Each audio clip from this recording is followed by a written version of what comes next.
In the shadow of the Colosseum, where gladiators once battled for the entertainment of screaming crowds, a different kind of warfare was taking place behind the marble walls of the imperial palace. This was not a battle fought with swords or spears, but with seduction, manipulation, and a cruelty so calculated that it would make the arena's bloodshed seem merciful by comparison.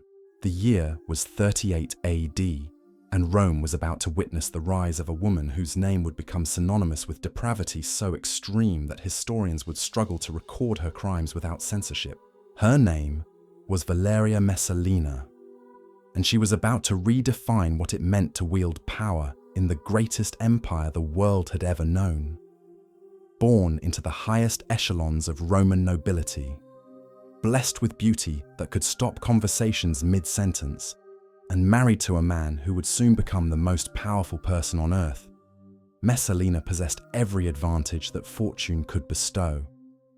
Yet she would use these gifts not to build monuments or secure peace, but to construct an empire of sexual domination that would reach into every corner of Roman society. At barely 15 years old, when most girls of her station were learning embroidery and household management, Messalina was already plotting something far more ambitious.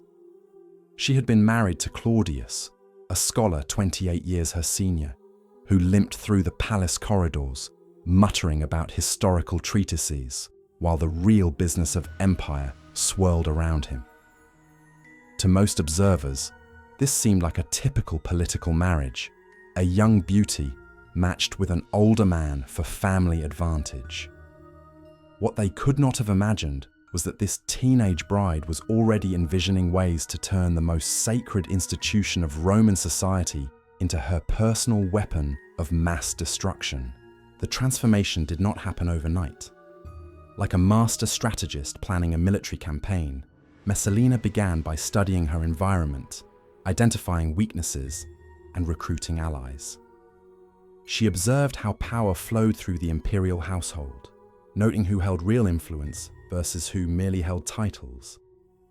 She watched her husband's habits, learning when he was distracted by his research and when he might actually pay attention to palace affairs. Most importantly, she began cataloging the desires, fears, and vulnerabilities of everyone around her, building a mental database that would later prove invaluable.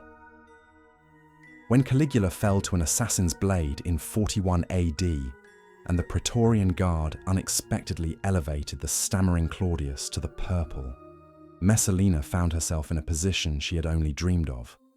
She was now Augusta, Empress of Rome, with access to wealth that could purchase entire provinces and influence that stretched from Britain to Egypt. The teenage girl who had once been considered merely decorative now controlled resources that dwarfed the treasuries of entire kingdoms. What happened next would shock even Rome's jaded aristocracy, a class that had witnessed the excesses of previous emperors and thought themselves beyond surprise. Messalina did not content herself with the traditional pursuits of imperial wives.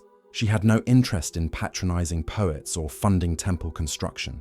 Instead, she began systematically transforming the sacred spaces of the Palatine Hill into something unprecedented in Roman history. The changes started subtly. Loyal servants found themselves replaced by individuals, selected not for their competence or discretion, but for their willingness to participate in activities that defied every social convention. Wings of the palace that had once housed administrative offices were converted into private chambers decorated with artwork that would have made brothel owners blush.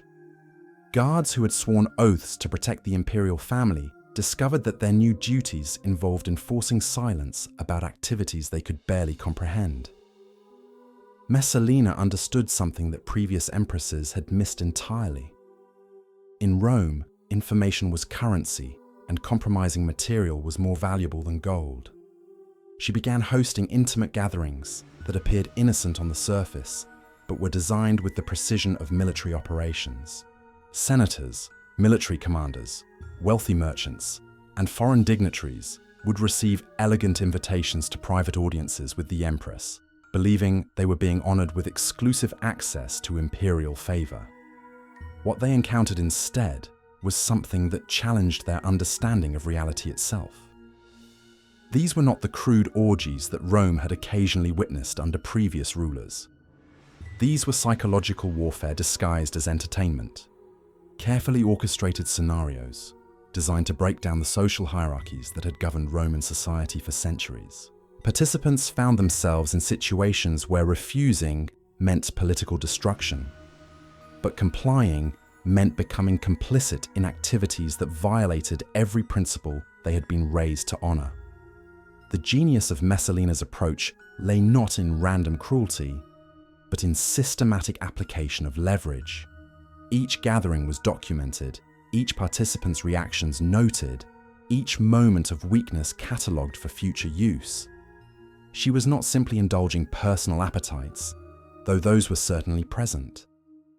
She was constructing a network of compromised individuals who would dance to her tune because the alternative was social annihilation in a society that prized honor above life itself. Young men from aristocratic families discovered that appointments to prestigious positions came with unexpected requirements. Military officers learned that promotions depended on their willingness to participate in scenarios that redefined their understanding of duty and honor.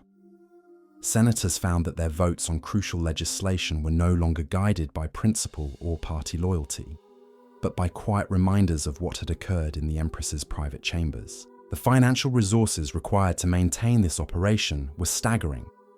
Messalina diverted imperial funds to purchase exotic wines laced with substances that lowered inhibitions, rare perfumes that created intoxicating atmospheres, and elaborate decorations that transformed ordinary rooms into stages for psychological theater.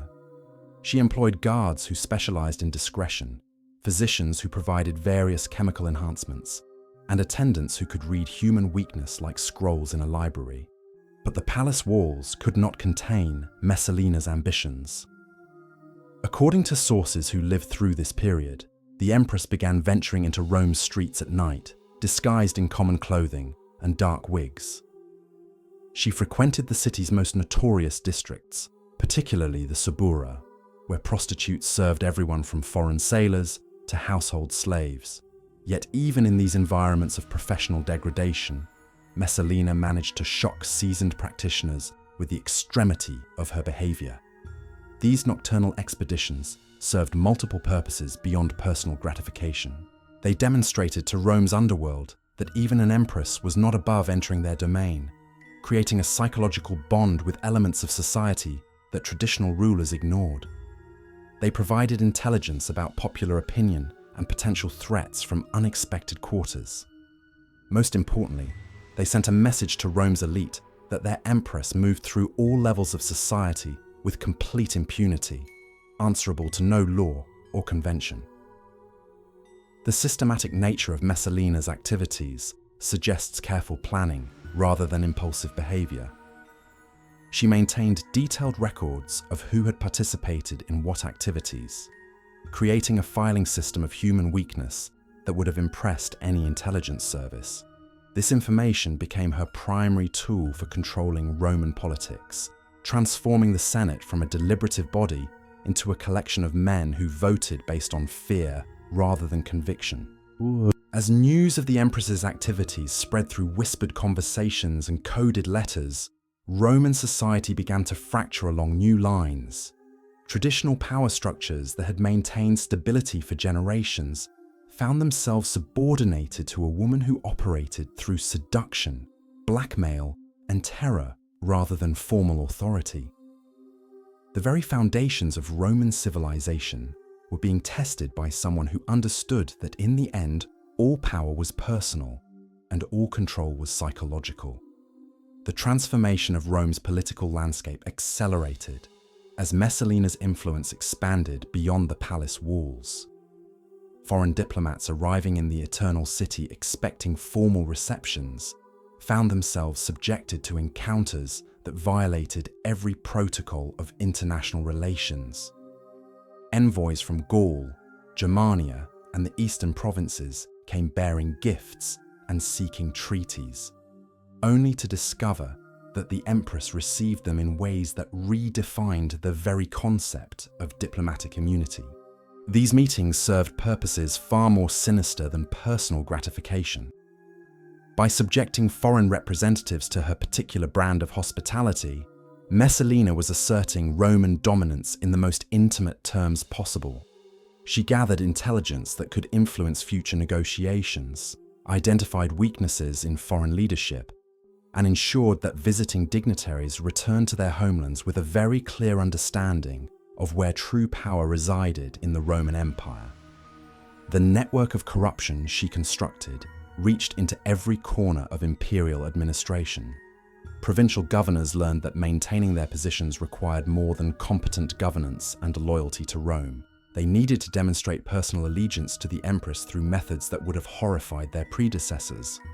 Those who failed to understand this new reality found themselves recalled to Rome under mysterious circumstances, their careers destroyed by accusations that could not be proven, but somehow always stuck. The Roman economy itself began to warp under the pressure of Messalina's demands. Merchants discovered that lucrative contracts depended not on competitive pricing or quality goods, but on their willingness to provide services that extended far beyond normal commercial relationships. Grain shipments, building permits, and trading licenses all required the empress's approval, which came at prices that could not be calculated in simple currency. The military, Rome's most sacred institution, did not escape contamination. Officers who had dedicated their lives to the principles of honor, duty, and sacrifice found themselves facing choices that challenged everything they believed about service to the state. Messalina understood that the army represented the ultimate source of imperial power, and she worked systematically to place her creatures in positions of authority throughout the legions. Young commanders discovered that advancement through the ranks required participation in private ceremonies that bore no resemblance to traditional military rituals. Veterans who had earned their positions through years of loyal service watched in horror as promotions went to men whose primary qualification was their willingness to serve the empress in ways that had nothing to do with battlefield competence. The legendary discipline that had conquered the known world began to erode from within as personal loyalty to Messalina replaced institutional loyalty to Rome. The psychological impact on Roman society was perhaps even more devastating than the political consequences.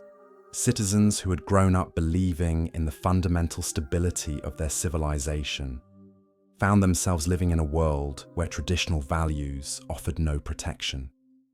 The concept of honor, which had been the cornerstone of Roman identity for centuries, became a liability rather than an asset.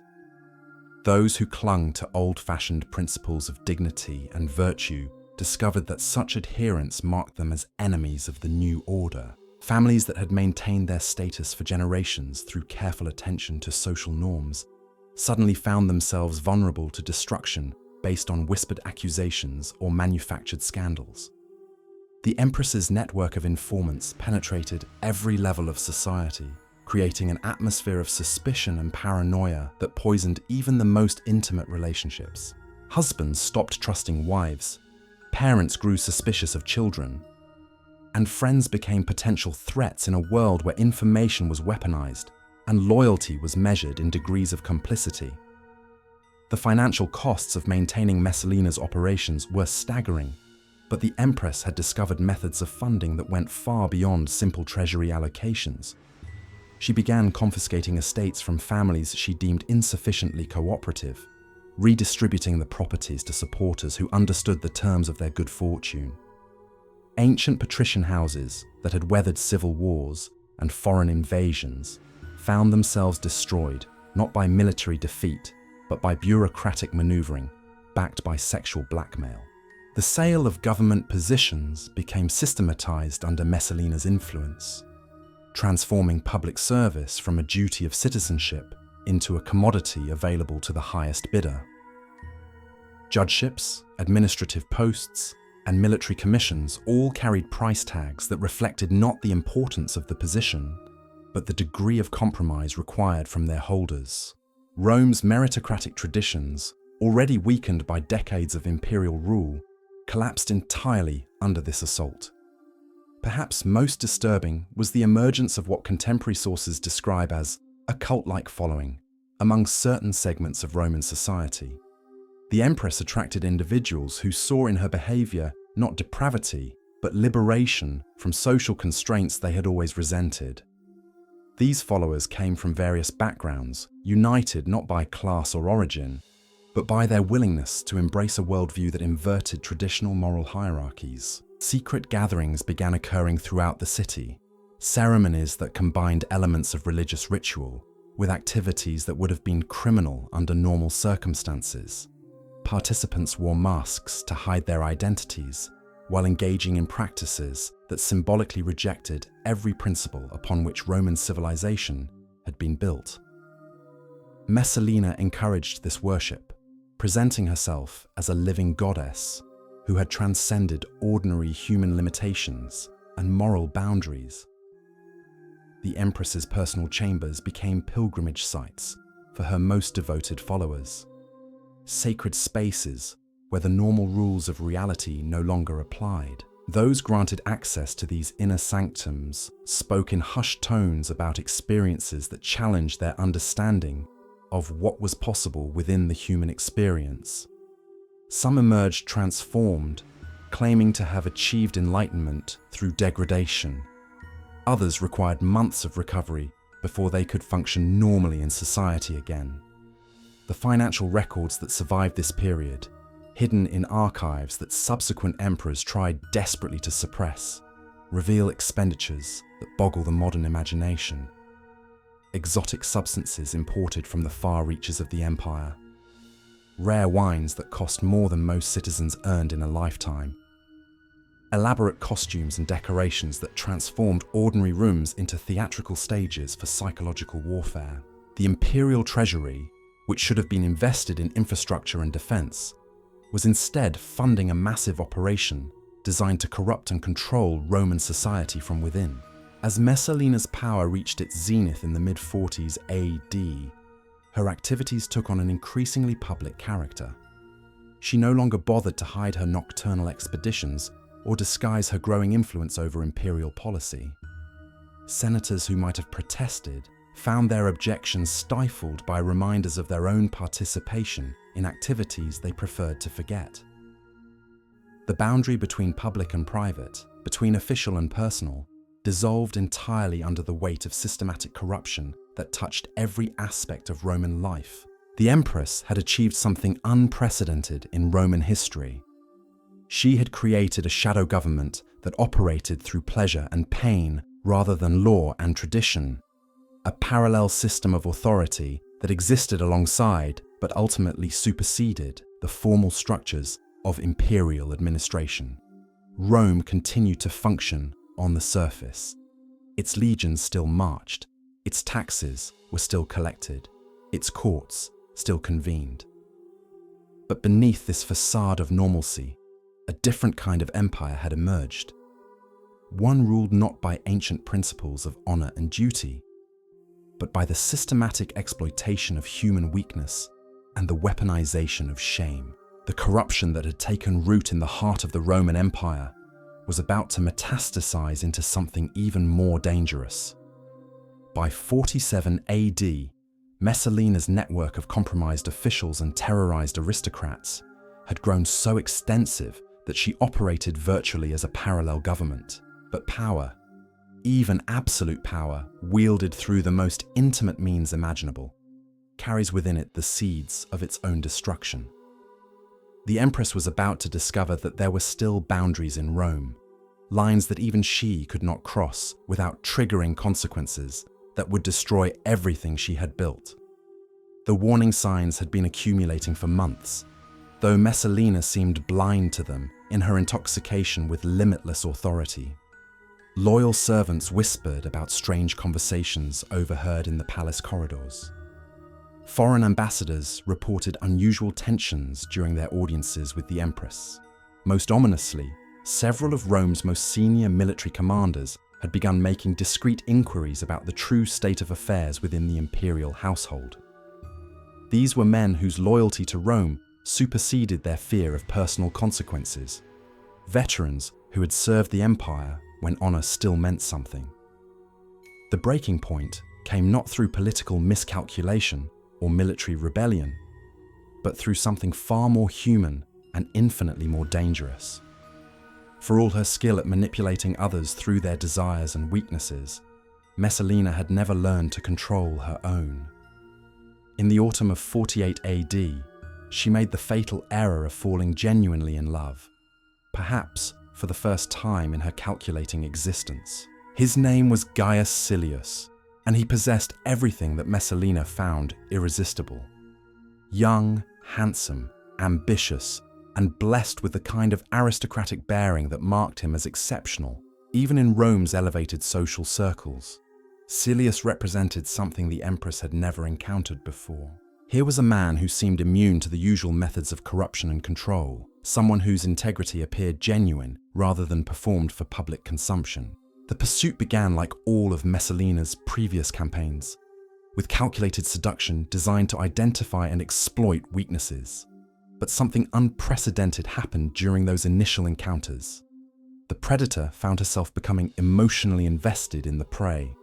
For a woman who had spent years treating human beings as instruments to be played for her amusement, the experience of genuine attraction was both exhilarating and terrifying. Silius was already married to a woman named Junia Silana, but such inconveniences had never deterred Messalina before.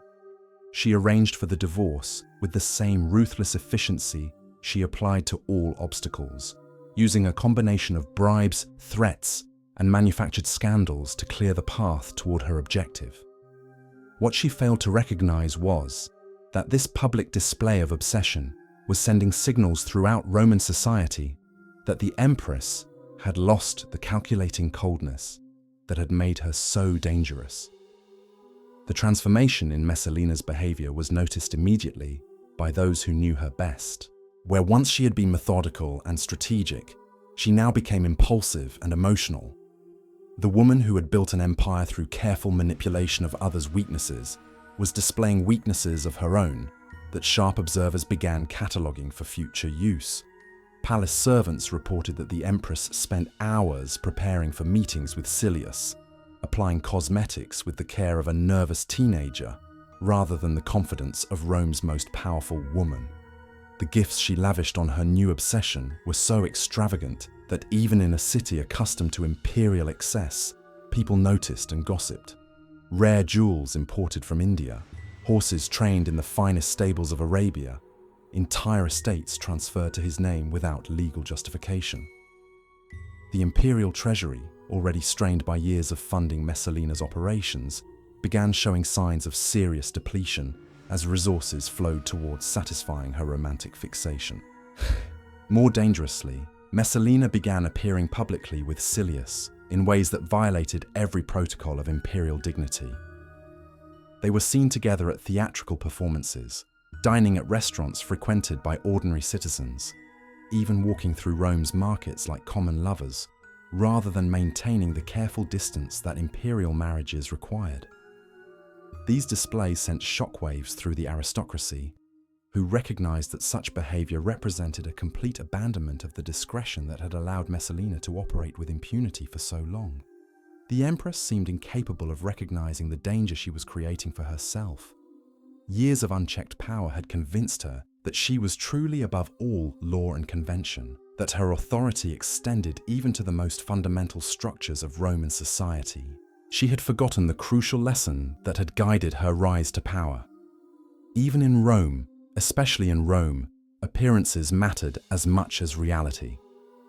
The illusion of propriety was necessary to maintain the cooperation of those whose support kept the entire system functioning. Foreign diplomats began reporting to their governments that the Roman Empire appeared to be suffering from some form of internal crisis.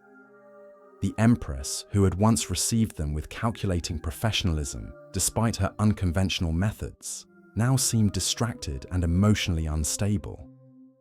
Meetings that should have focused on trade agreements and military alliances devolved into bizarre personal confessions about love and destiny.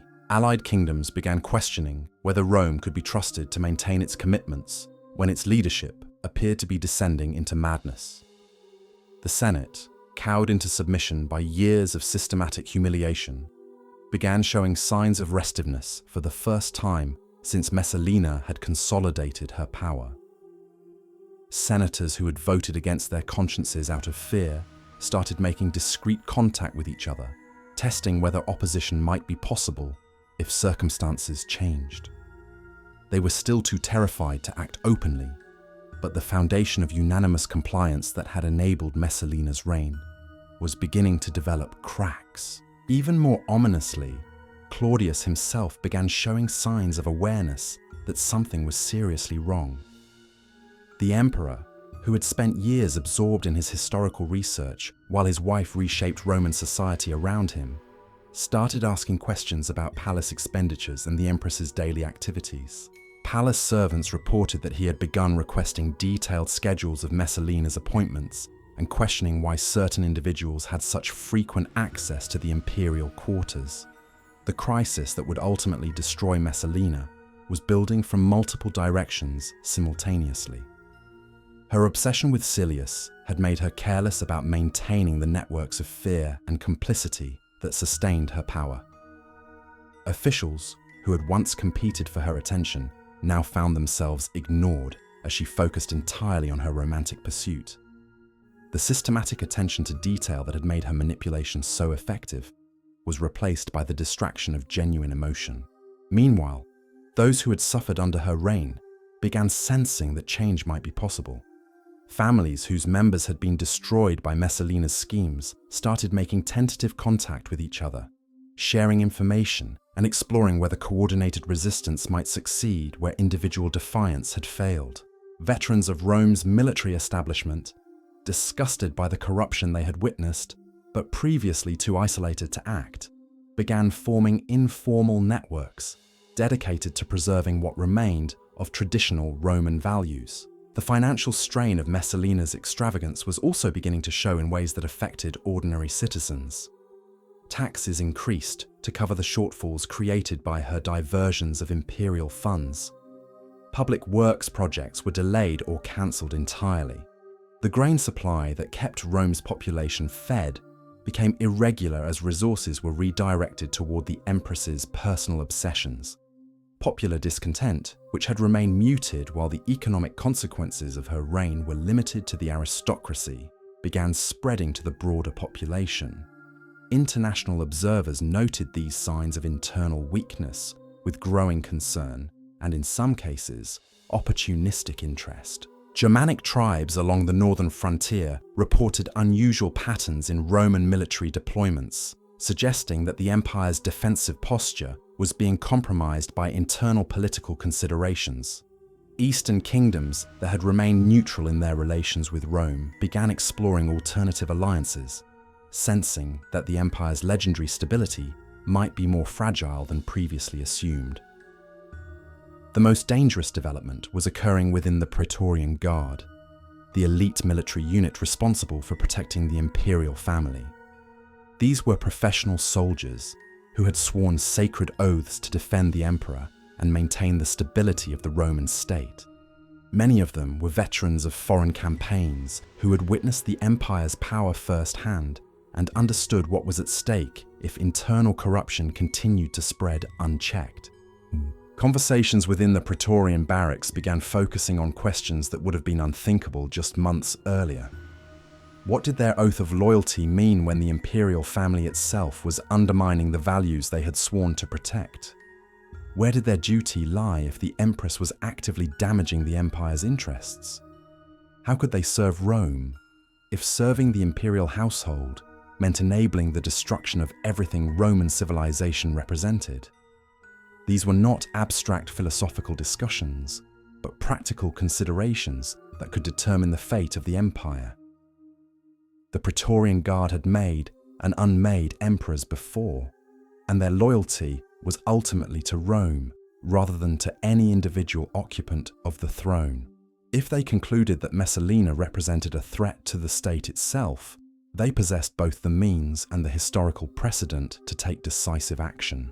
The final act of this drama was about to unfold with a swiftness that would shock everyone involved, including Messalina herself.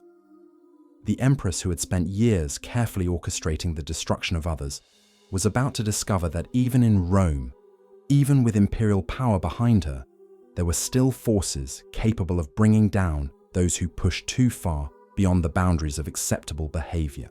The autumn of 48 AD would be remembered as the season when Rome's most dangerous experiment in absolute corruption finally encountered the limits of what even the most decadent society could tolerate.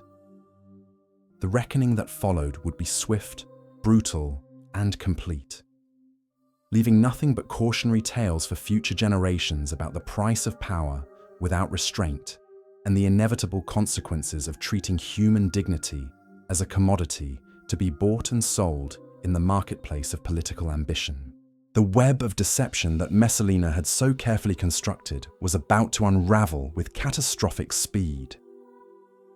In the winter months of 48 AD, while Claudius traveled to the port of Ostia to oversee crucial grain shipments that would feed Rome's 1 million inhabitants, his wife made a decision that would seal her fate and shock the ancient world. She did something so audacious, so completely beyond the bounds of imperial protocol, that even her most devoted followers questioned her sanity.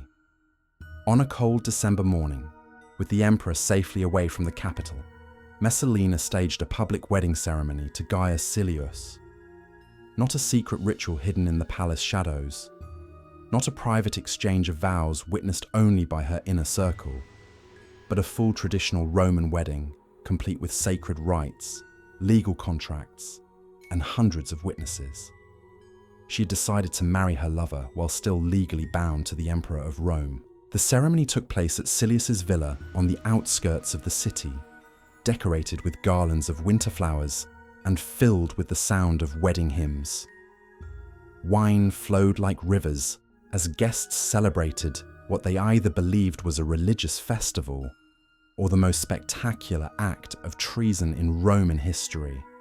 Messalina wore traditional bridal garments, her face glowing with what witnesses described as genuine happiness for perhaps the first time in her adult life.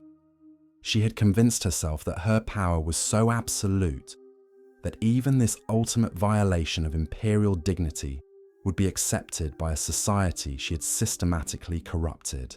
The Empress had miscalculated catastrophically. News of the wedding reached Claudius within hours through multiple messenger networks maintained by his freedman Narcissus, a man who had spent years documenting Messalina's crimes while waiting for the perfect moment to strike. Racing back to Rome with a contingent of Praetorian guards whose loyalty he had quietly secured, the emperor finally confronted the full scope of what had been occurring in his palace during his scholarly distraction. The speed of Messalina's downfall was breathtaking. Within 24 hours of the wedding ceremony, Silius was dead, executed without trial, as the guards surrounded the villa where celebrations were still continuing. Many wedding guests met similar fates as Claudius's administration moved to eliminate anyone closely associated with what they now classified as a treasonous conspiracy. The bloodletting extended throughout Rome as years of carefully maintained alliances and networks of corruption collapsed overnight. Messalina herself fled to the gardens of Lucullus, the same property she had stolen from a senator she had destroyed years earlier. In a twist of historical irony, she would die in the place where one of her victims had once lived in peace. Ancient sources describe her final hours as a complete psychological collapse. The woman who had manipulated emperors and senators found herself unable to compose a simple letter begging for mercy.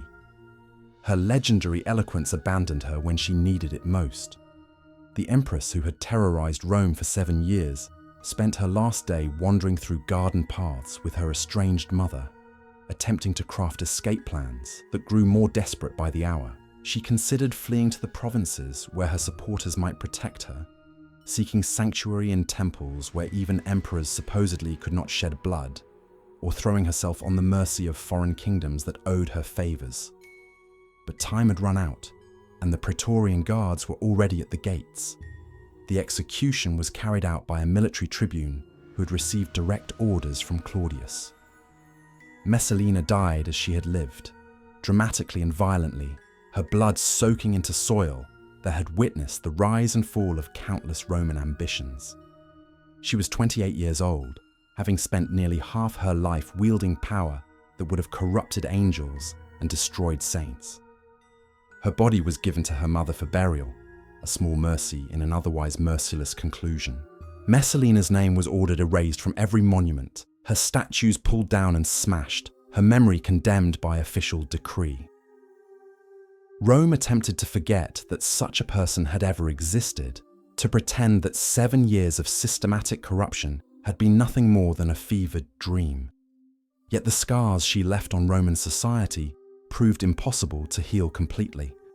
Her reign had demonstrated something terrifying about the nature of absolute power and human weakness, lessons that would echo through the corridors of history long after her blood had dried in those stolen gardens.